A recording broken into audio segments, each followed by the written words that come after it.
Қайырлы күн оқушылар. Бүгінгі сабағымыздың тақырыбы сын есім. Сын есім деген не? Әр алуан заттық ұғымды білдіретін зат есімнің толып жатқан сындық белгілері болады. Заттың сындық, сапалық қасиеттерін білдіретін сөз табы сын есім. Қазақ тілінде сын есімдердің сұрақтары қандай, қай? Ол заттың сапасын, түсін, белгісін, күйін, салмағын, көлемін, тағы басқа қасиеттерін білдіреді. Мысалы, қызыл алма. Мұндағы қызыл сөзі заттың түсін білдіреді, яғни сын есім. Үлкен үй. Үлкен сын есім, үй зат есім. Биік тау. Биік сын есім, ал тау зат есім. Аш ит. Аш сөзі иттің күйін сипаттап тұр. Бұл да сын есім. Сын есімнің түрлері. Сын есім құрамына қарай екіге бөлінеді. Дара сын есім бір ғана түбірден тұрады. Мысалы, тәтті, биік, терең. Ал күрделі сын есім екі не одан көп сөзден жасалады. Мысалы, жап-жасыл, аппақ, тым ұзақ. Ал сен білесің бе, сын есім жасалу жолына қарай екіге бөлінеді.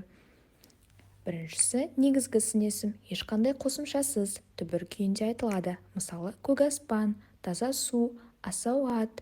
Ал туынды сын есім екі жолмен жасалады. Есім сөздерге жұрнақ жалғану арқылы және есітікке жұрнақ жалғану арқылы. Мысалы, тау, таулы аймақ, ой, ойлы бала, сөйле, сөзшең адам деген секілді. Сын есімнің мағынасына қарай түрлері. Сын есім мағынасына қарай екіге бөлінеді. Сапалық сын есім және қатыстық сын есім. Осы тұста әрқайсысына жеке-жеке тоқталып өтейік. Сапалық сын есім заттың түр-түсін, қасиетін, сын сапасын тікелей білдіреді. Мысалы, жасыл, сарғыш, тәп-тәтті, жаман, ұзын, биік, жуас, жақсы. Қатыстық сын есім заттың қасиетін басқа сөздің қатысы арқылы білдіреді. Мысалы, орманды алқап, гүлді өңір, әдепті қыз, қасиетті жер, дәмді тағам, өнерлі оқушы. Енді алған білімімізді бекіту үшін шағын тапсырма орындайық. Берілген сын есімдердің қайсысы сапалық, қайсысы қатыстық сын есім екенін тап. Мысалы, жұмсақ, жастық. Сапалық сын есім. Енді сен байқап көр. Ақылды, бала. Қатыстық сын есім. Қызыл, гүл. Сапалық сын есім. Тасты, жол.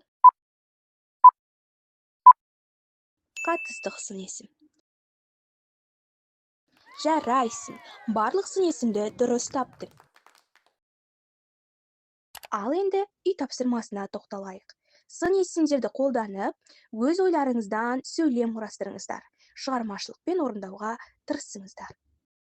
Осымен бүгінгі сабағымыз аяқталды. Келесі сабақта жаңа ерекше тақырыппен кездескенше сау болыңдар.